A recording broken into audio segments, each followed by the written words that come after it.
Our next guest is Jasmine Scott, a mom who recorded her young children's response after showing them just 10 seconds of the George Floyd arrest video. Take a look. You don't want what to happen to you, baby. I don't want no one to put their new It doesn't matter about the races. What matters is that you're all people. It doesn't matter if you're different or not. What matters is that you're people.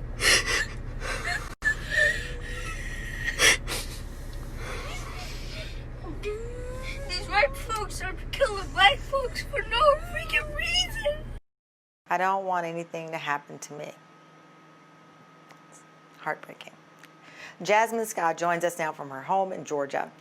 Jasmine, thank you so much for joining me. I have so many questions. The first one, though, deals with the fact that there were people who did not appreciate the fact that you showed your children that video. There was some backlash.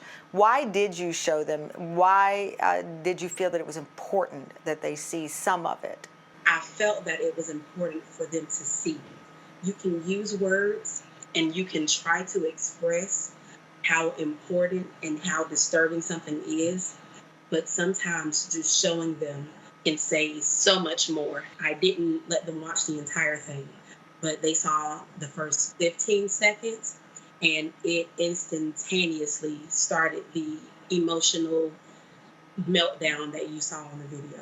Children know what's right and wrong, and they know that it's not right to take someone's life, especially when it involves a police officer. Because, you know, you ask a kid, what do you want to be when you grow up? 9 times out of 10, they're going to say a police officer in one of the top 5. Boy or girl, they're going to say that, especially our boys.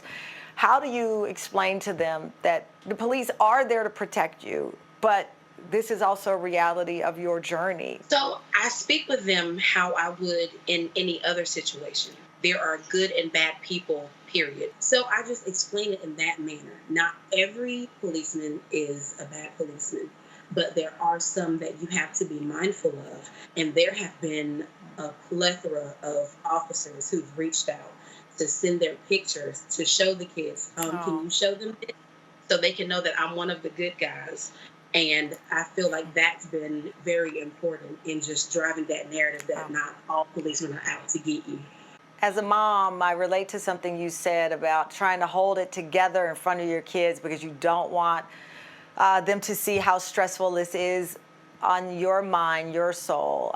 You've also said that we're finally having this conversation. When you say it's time that we're finally having this conversation, what do you mean by that? What are we all missing? What have we not been talking about as parents, as people, as human beings? What have we, in your view, been missing? We've been missing just the drive. Like, it's imperative to have these conversations. And from my perspective, I felt that my son needs to know. You know, Tamir Rice was a child who was killed. Emmett Till was a child who was killed. And my son is growing up as a black man in America.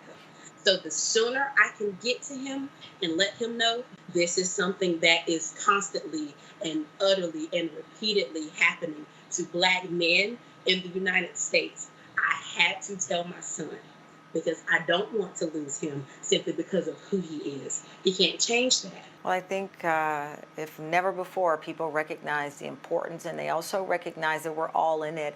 Hence the reason that those officers ask you to show their photos to your baby so that they can see the complete story, hopefully, that represents all of our journeys. Jasmine, thank you so much. Those children are very lucky to have a mom as bold and as amazing as you. Thank you for your time today. Thank you so much, Tamron. You have a good one.